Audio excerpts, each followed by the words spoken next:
Genèse 17, verset 1. Lorsqu'Abram fut âgé de 99 ans, l'Éternel apparut à Abram et lui dit, « Je suis le Dieu Tout-Puissant. Marche devant ma face, et sois intègre. Je serre ta parole dans mon cœur. » Psaume 119, verset 11. Psaume 119, verset 1.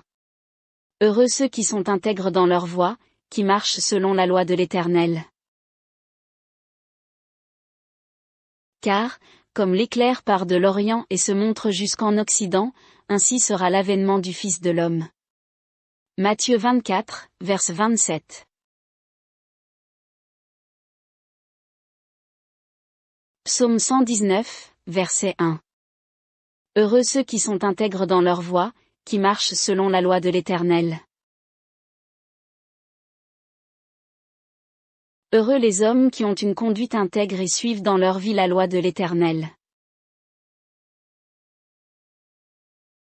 Heureux ceux dont la conduite est intègre, ceux qui marchent suivant la loi de l'Éternel. Bienheureux sont ceux qui sont intègres en leur voie, qui marchent en la loi de l'Éternel. Heureux les sans taches dans le chemin, qui marchent dans la loi de l'Éternel. Heureux ceux qui sont dans le droit chemin, qui marchent selon la loi du Seigneur. Bénis soient les irréprochables dans leur conduite, qui marchent selon la loi de l'Éternel.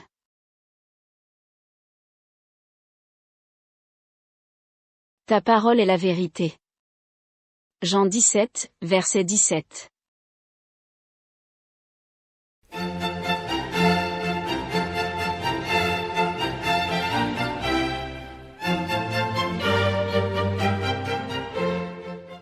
L'édito s'excuse pour les fautes de frappe éventuelles ou de transcription, d'inattention ou autre, comme le mot « leur » à la place de « leur » dans la vidéo, en live 4, tant toutes les opérations se succèdent sous la main de la plume. Pour l'écoute et le suivi, vous pouvez faire autant de pauses que nécessaire dans ce qui est tout de même une étude, et non simplement une écoute du dernier journal. Réfléchir, méditer vont de pair avec « Je serre ta parole dans mon cœur », comme le souligne le psaume 119, verset 11, afin d'être obéissant et intègre devant Dieu. Psaume 119, verset 11. Je serre ta parole dans mon cœur, afin de ne pas pécher contre toi.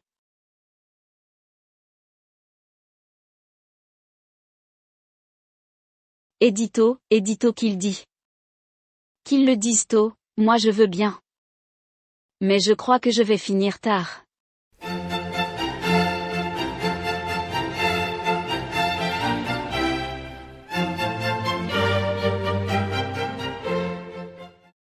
Le mot « péché » dans la Bible est synonyme de désobéissance devant Dieu à une échelle infinitésimale, que de façon universelle, on n'en a même pas le commencement d'une idée.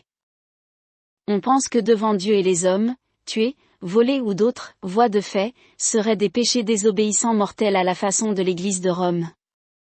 Elle n'en est pas à son premier essai de dénaturer la parole de Dieu.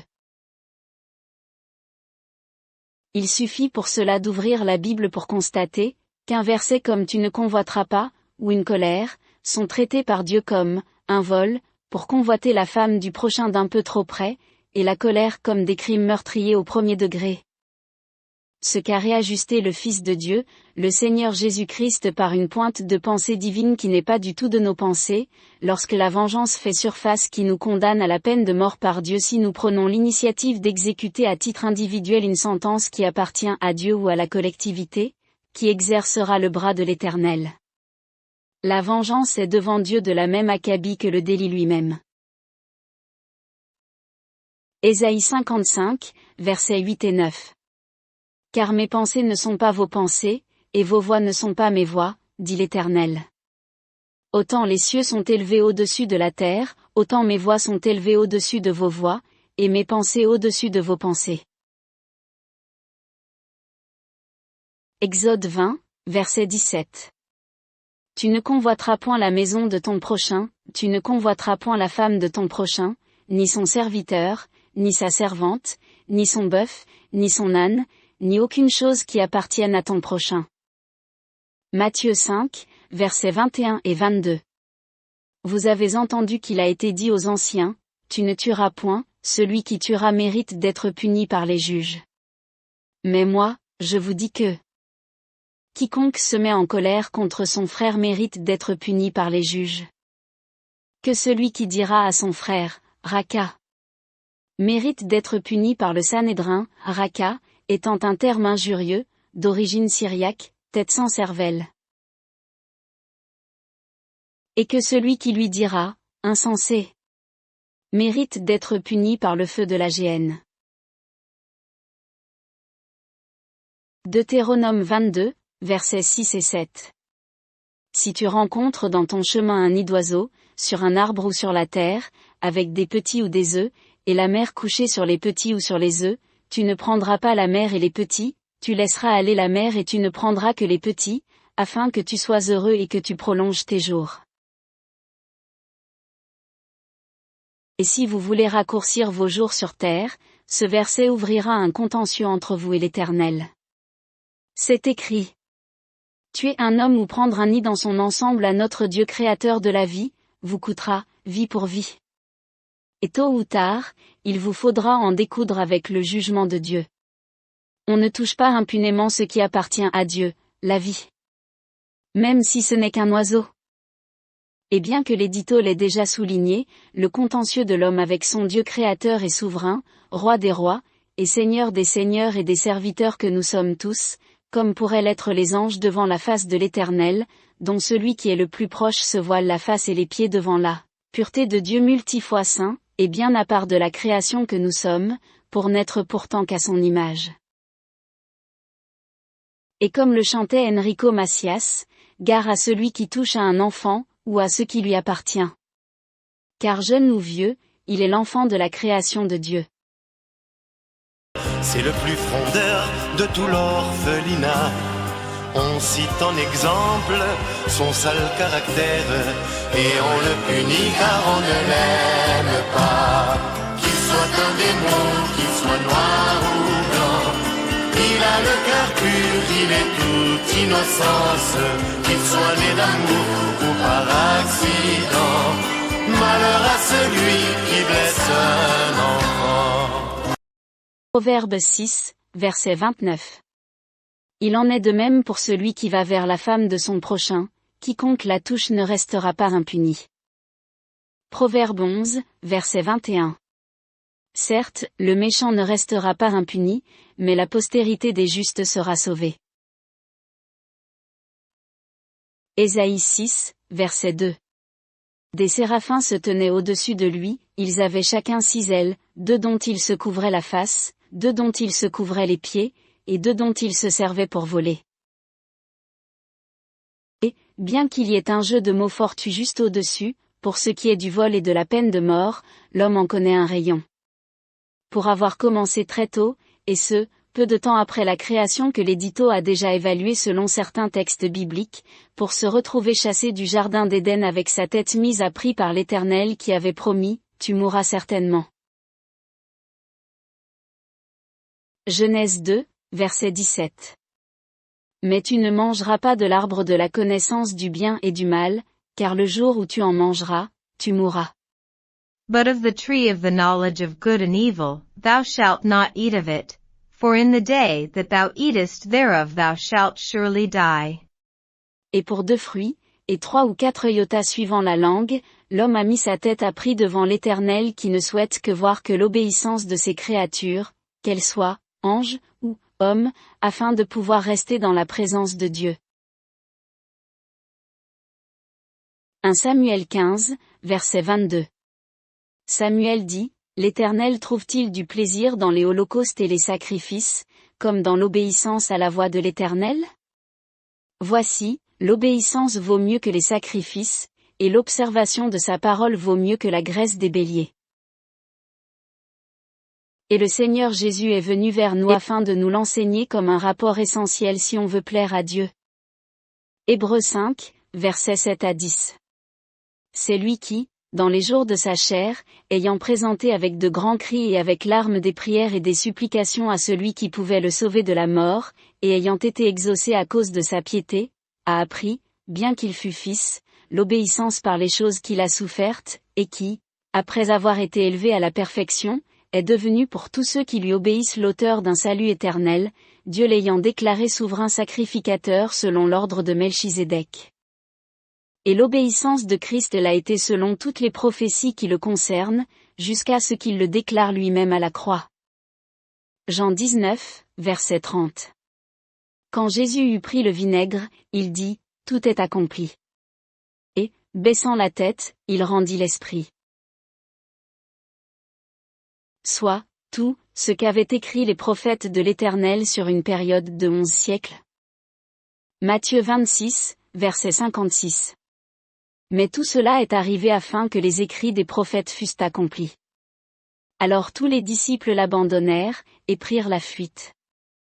Pour cela, comme le Seigneur l'a déclaré être « la vérité qui conduit à Dieu », pour être à l'égal de la parole de Jean chapitre 1 qui a tout créé et qui déclara parmi nous. Ta parole est la vérité, que l'édito aime paraphraser en vérité vraie.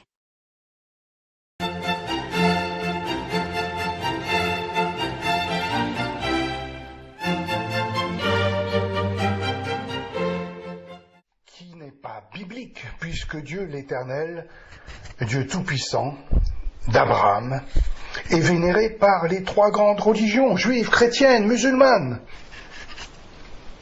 Ce qui pose problème pour les adorateurs de la Lune, qui s'ignorent puisque leur soi-disant dernier prophète déclare que les 46e précédents, y compris le 24e prophète, qu'ils approuvent comme véritable, et comme véritable menteur aussi, puisqu'il ne faut pas donner du crédit, comme aux 45 prophètes littéraires de la Bible que l'Éternel, le Dieu Tout-Puissant, a utilisé durant 1500 ans. Bien avant le 25e prophète de l'islam, en disant et en affirmant que celui-ci, le 24e, c'est mon fils, écoutez-le, quand il dit que personne ne peut aller au ciel s'il ne veut pas, à ce 24e prophète de l'islam qui déclare en son temps « Je suis le chemin, je suis la vérité, je suis la vie, et nul ne vient au Père que par moi. » Le chemin qui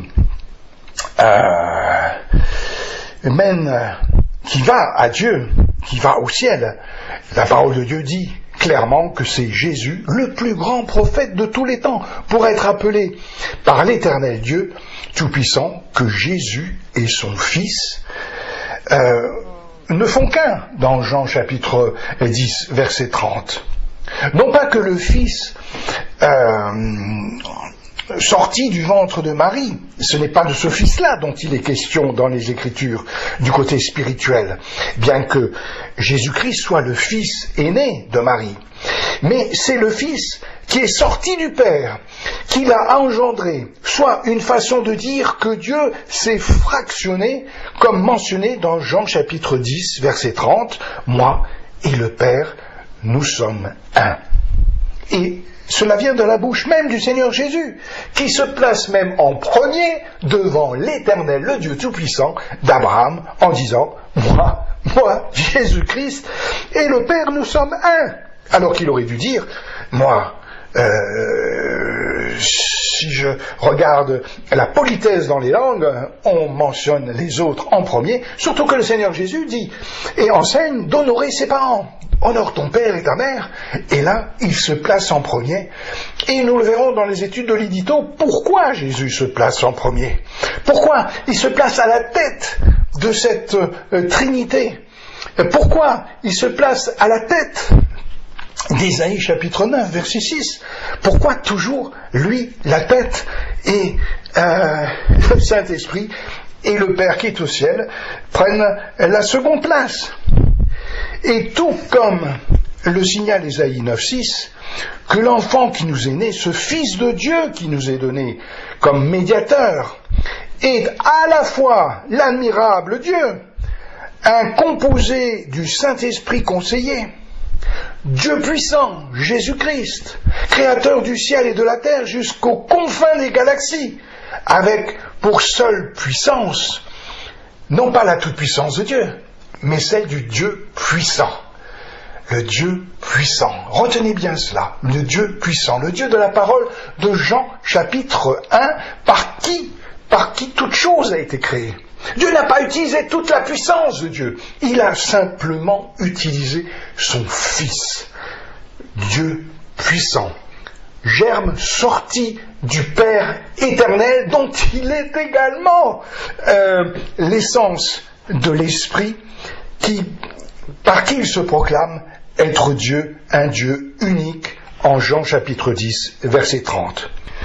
Et que le conseiller, le consolateur, ce Dieu puissant, marche en plus sur les eaux et fait tant de miracles que Jean déclare sur la terre entière, elle ne pourrait contenir tous les livres qu'on pourrait écrire sur l'œuvre créatrice de Jésus-Christ, qui est également notre Père éternel, celui que nous appelons habituellement notre Père qui est aux cieux, notre Père céleste, ou que nous utilisons simplement cette formule, comme aiment les religions, au nom du Père, du Fils et du Saint-Esprit.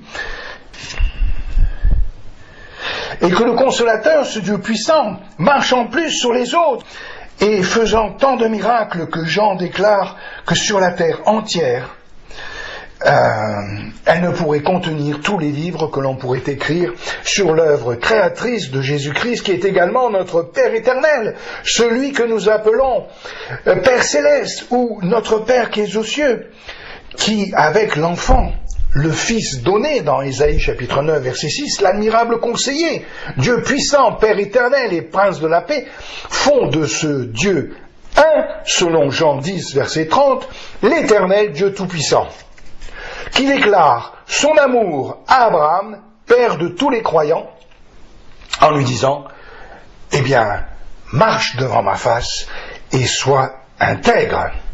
Mais dont les Hébreux, fils de Jacob, juifs de foi,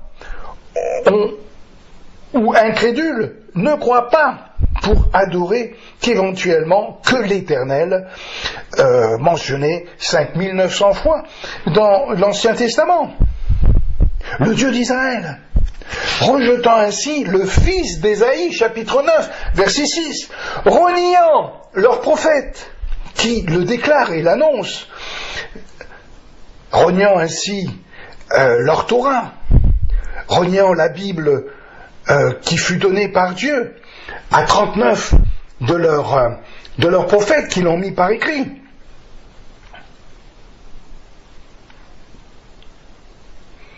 Et la Bible, pour prêter plus d'attention à ceux qui interprètent les Écritures et qui n'osent même pas prononcer ou écrire le nom de Dieu en entier, mettent simplement un D dans leurs écrits avec un point pour dire Dieu. Ou un juif utilisera simplement les consonnes du terme Yahvé pour dire l'Éternel. Un juif n'écrira pas Dieu en son entier, mais s'arrêtera avec un D et un point. Il y supprimera des lettres pour ne pas prononcer le nom de Dieu qui les fait mourir en gardant leur cou raide et dépourvu de bon sens pour avoir marché 15 siècles pour l'Éternel et ensuite en avoir été durant 1878 ans, si vous faites le calcul, 1948 moins 70, 1878 ans, 19 siècles, chassés de la terre promise à Abraham, que Dieu avait promis qu'elle serait entre le Nil et l'Euphrate, et dont Israël s'est toujours gardé de conquérir pour se contenter de la Palestine que nous connaissons, et encore aujourd'hui, la Cisjordanie, une partie de la Jordanie lui est ravie, donc dans les territoires qu'elle avait jadis, et a subi une déportation, une diaspora, une Shoah, avec des millions de disparus. Tout ça ont été des jugements de la part du « Je suis l'Éternel Dieu Tout-Puissant » qui avait demandé à Abraham de marcher devant lui en étant intègre, mais que les fils de Jacob, au pied même du mont Sinaï, alors que Moïse n'avait pas encore les tables de la loi, soient uniquement 10 petits commandements de rien du tout avant le Pentateuque, qui suivra au cours des 40 années dans le désert d'une promesse que Dieu donnera à Israël en compensation du pays de la promesse qu'Israël avait refusé par l'incrédulité, qui regardait constamment en arrière vers l'Égypte et ses bénédictions d'esclaves pour insulter l'Éternel au pied du mont Sinaï en disant « Nous ferons tout ce que l'Éternel a dit ». Et puis, sitôt que Moïse s'est absenté quelques jours, alors que le 40e s'annonce et son retour approche, il y a un tumulte au pied du mont Sinaï avec l'Éternel qui reprend Moïse en disant « Le peuple, ton peuple, que tu as fait sortir du pays d'Égypte. » Regardez l'humour de l'Éternel. L'Éternel se met en retrait et dit « Non, c'est pas mon peuple, c'est le peuple de Moïse. » Et Moïse, en tant que médiateur, prend la défense d'Israël. « Oh, tu ne vas pas faire périr 3 millions d'âmes. Que diraient les nations devant ce fait ? Non, Seigneur, je ne veux pas être une nation. » L'Éternel proposait à Moïse de devenir une nation à la place des fils de Jacob. Mais Moïse a refusé. Et s'est mis entre l'Éternel et le peuple.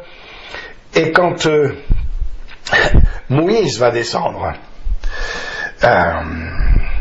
bien qu'on n'était pas sur place, il y a son frère menteur, Aaron, qui l'accueille et qui lui dit « Je ne sais pas ce qui s'est passé, on a mis de l'or dans le feu et il est sorti un veau d'or. » C'est quand même de l'humour de la part d'un frère qui ne veut pas prendre la responsabilité du peuple dont il avait la garde. Et on verra pourtant que Dieu mettra un jugement sur le peuple, un premier jugement à la sortie de l'Égypte, où 3000 hommes, par les fils de Lévi, seront mis à mort pour avoir insulté ainsi l'Éternel. Mais le jugement de Dieu ne s'arrête pas là. On le voit, le jugement de l'Éternel également sur Marie, sœur de Moïse, qui voulut une part de la notoriété de son frère, comme Aaron. Marie obtiendra pour réponse de Dieu sa lèpre et son astreinte à 7 jours de purification selon la loi de Moïse, et où le frère de Moïse, Aaron, tire encore de façon incompréhensible son épingle du jeu dans ce moment où Dieu ne juge pas Aaron. Il ne l'a pas jugé menteur au pied de montagne du Sinaï, et il ne le juge pas non plus alors qu'il voudrait également une part de la responsabilité qui incombait à Moïse. Il n'est pas jugé par Dieu pour le veau d'or, ni pour jalouser le ministère de Moïse, mais il ne sortira pas vivant du désert, où il y mourra avec Marie avant de voir la terre promise. On ne se moque pas de Dieu. On ne se moque pas de Dieu. Ce qu'un homme aura semé, il le moissonnera aussi. C'est la parole de Dieu qui arrivera bien plus tard, par écrit ainsi, mais déjà à l'époque, même si tout n'était pas encore écrit noir sur blanc, la parole de Dieu était telle qu'on ne se moque pas de Dieu. Et Israël va goûter les jugements de Dieu tout au long de ces 40 années dans le désert, où petit à petit, eh bien, tous ceux qui sont sortis d'Égypte et qui avaient plus de 20 ans au moment de la dernière révolte, Dieu a jugé comme indignes de rentrer dans le pays de la promesse. Et apparemment, Israël ne l'a pas entièrement compris. Car aujourd'hui, actuellement, Le pays compte, par exemple, 10 millions d'habitants. C'est une moyenne. D'où 8 millions en février 2025 sont d'origine de foi hébraïque. Ou non. Mais d'origine. Ça ne veut pas dire qu'ils sont pratiquants. Et 16 millions de juifs recensés sur la planète. Si Israël et son coup raide a connu 5 à 6 millions de victimes, suivant les historiens, au siècle passé, auxquelles s'ajoutent les pertes des diasporas. Israël n'a même pas conscience que Dieu en a encore un contentieux avec son peuple.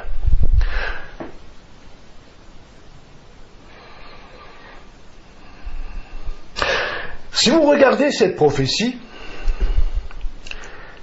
que j'ouvre à présent, que je vous mets devant les yeux,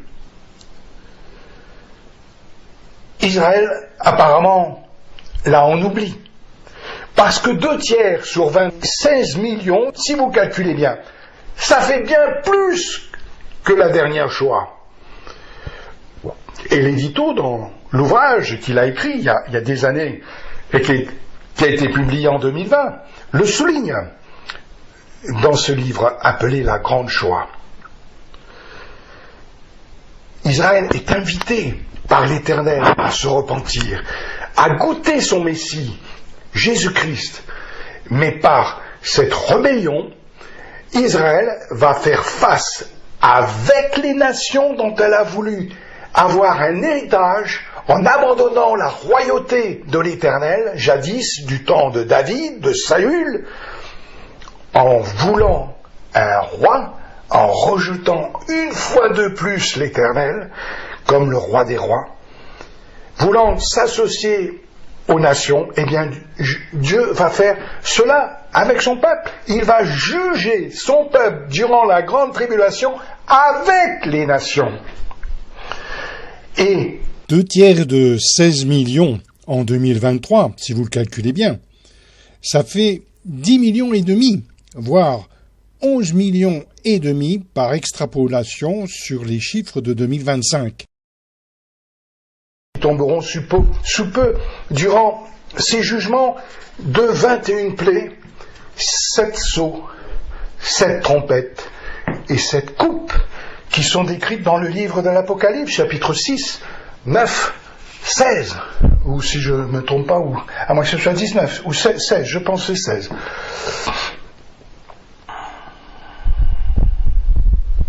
Une tribulation qui commencera avec une douceur. La reconstruction du temple de Jérusalem que l'on voit dans 2 Thessaloniciens chapitre 2, dans les premiers versets, 1 à 4. Quand vous verrez cela devant vos yeux, vous direz, ça y est, le Seigneur est à la porte, l'enlèvement se rapproche. Et cette période de paix va s'installer sur terre. Israël a déjà fait le ménage en 2024, tout autour d'elle, dans la bande de Gaza, au Liban, jusqu'en Syrie, pour débuter cette année 2025. Et peut-être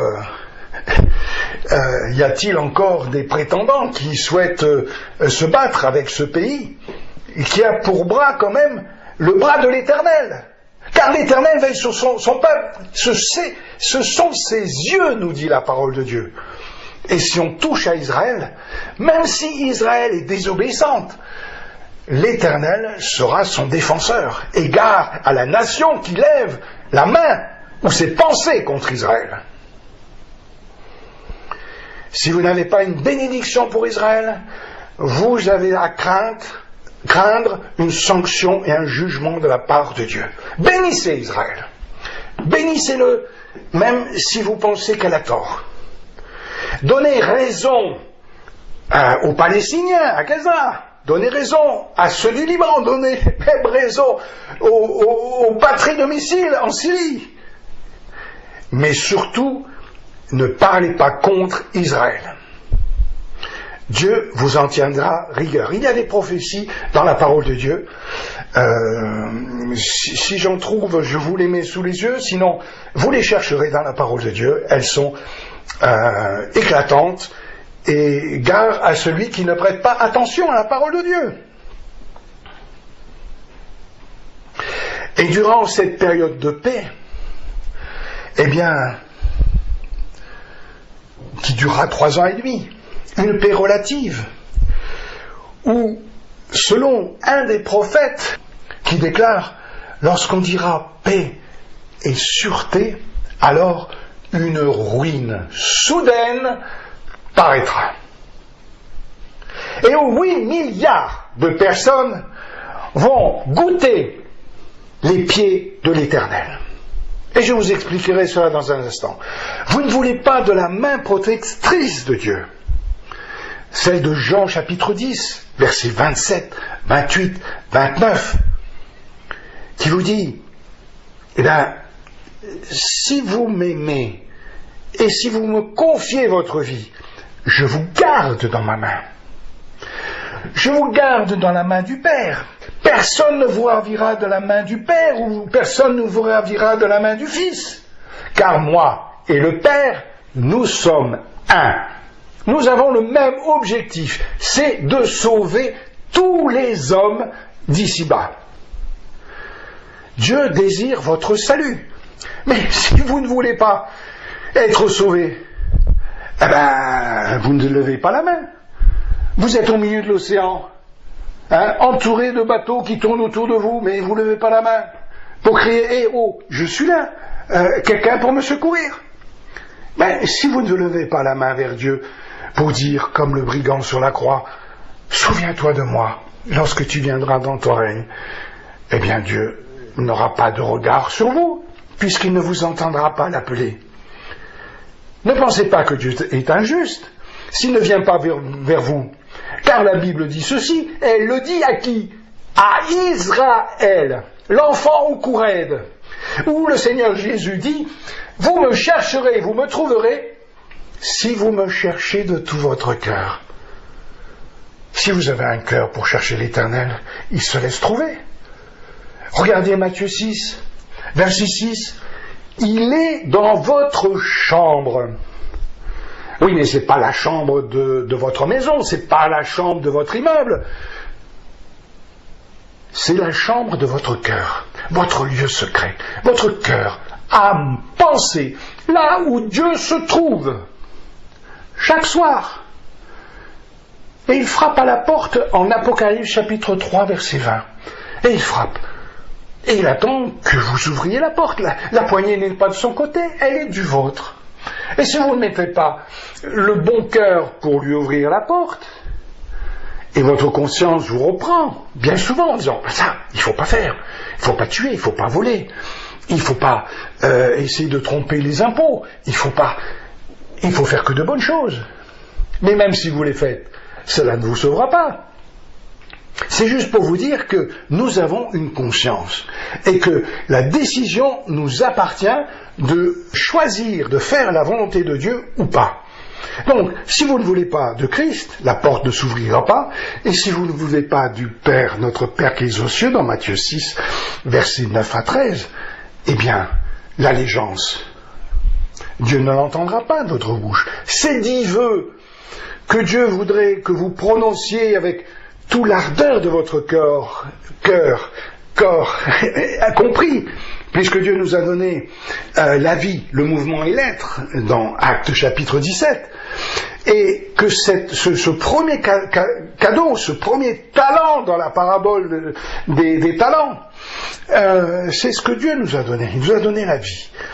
Et pour recevoir le deuxième talent, la vie éternelle de cette parabole, je vous mets la référence ici sous les yeux, regardez-la tranquillement un petit peu plus tard.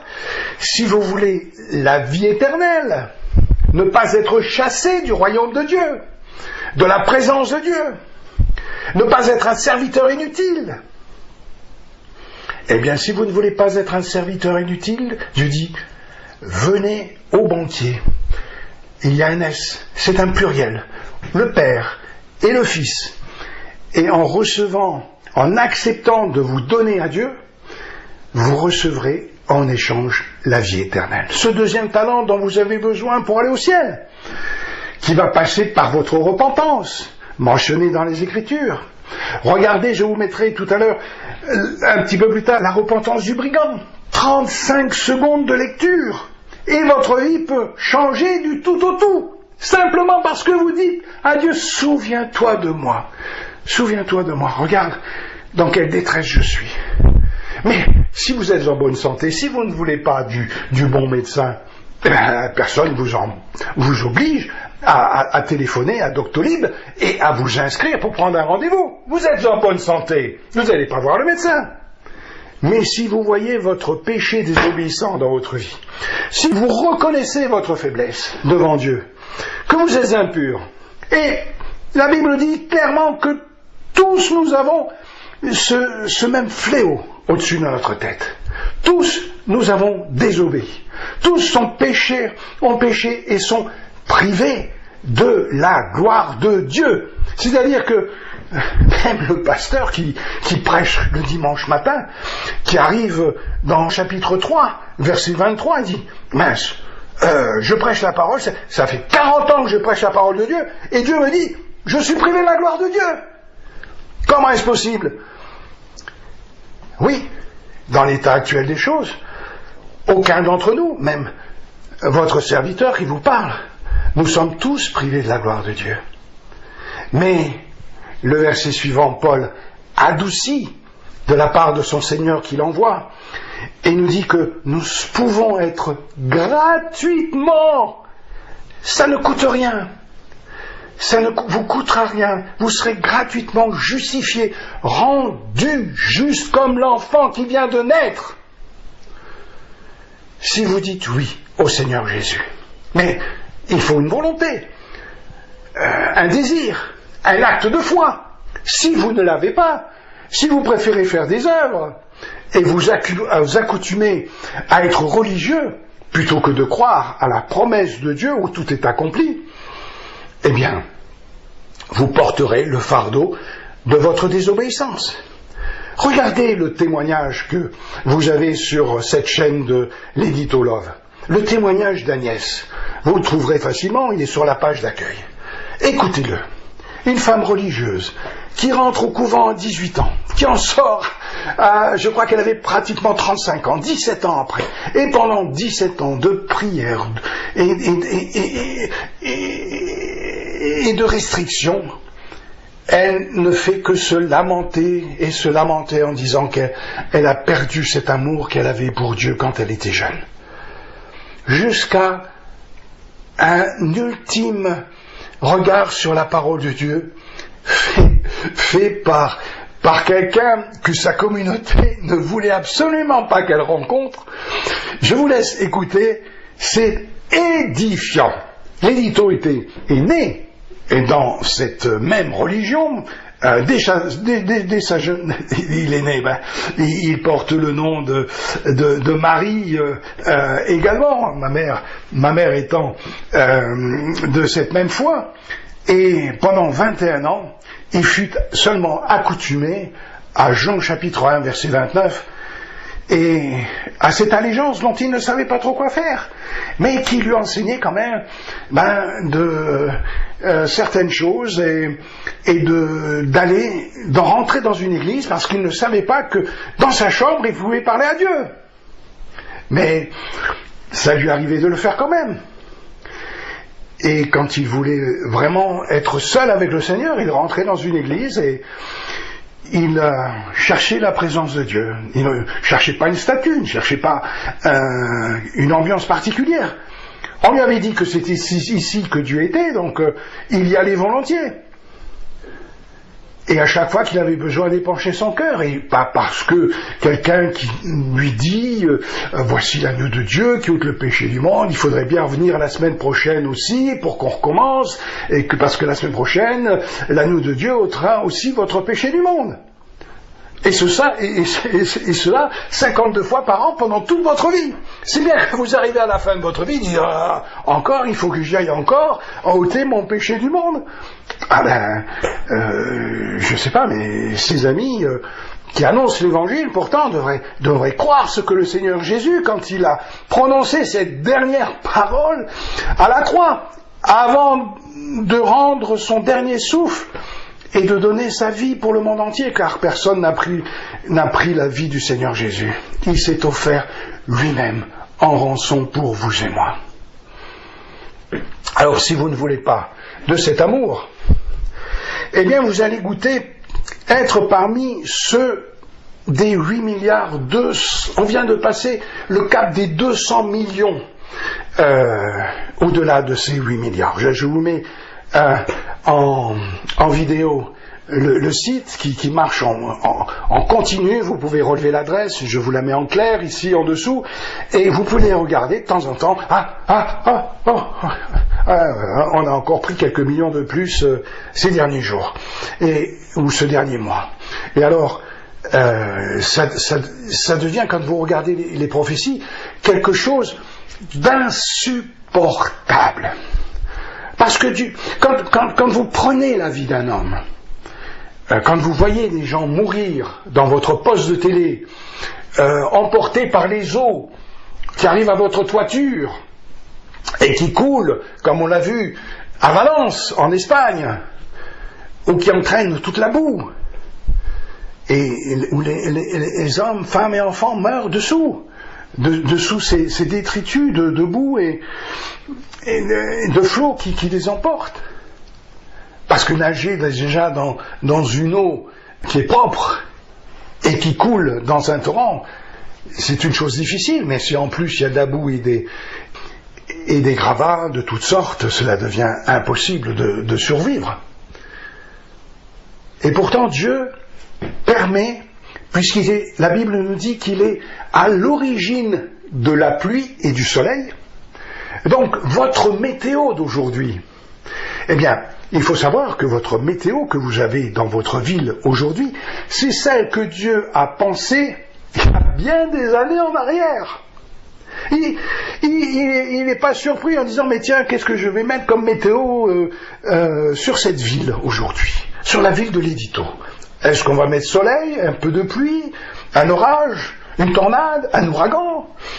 Ah, alors bien sûr, l'homme sensé dira, le scientifique, mais non, c'est le dérèglement climatique, c'est mère nature. Ce n'est pas Dieu qui est derrière tout ça. Mais il n'y a rien, nous dit l'Écriture, qui n'est permis par Dieu ici-bas, qui ne soit selon sa volonté. Si on ne croit pas, c'est pas grave. Les tornades et les ouragans arriveront quand même.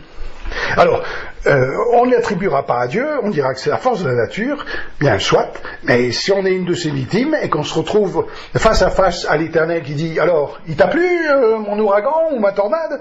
Ah ben, je savais pas que c'était toi. Ah oui, mais c'est un peu trop tard là. Tu es mort et je suis obligé de te juger.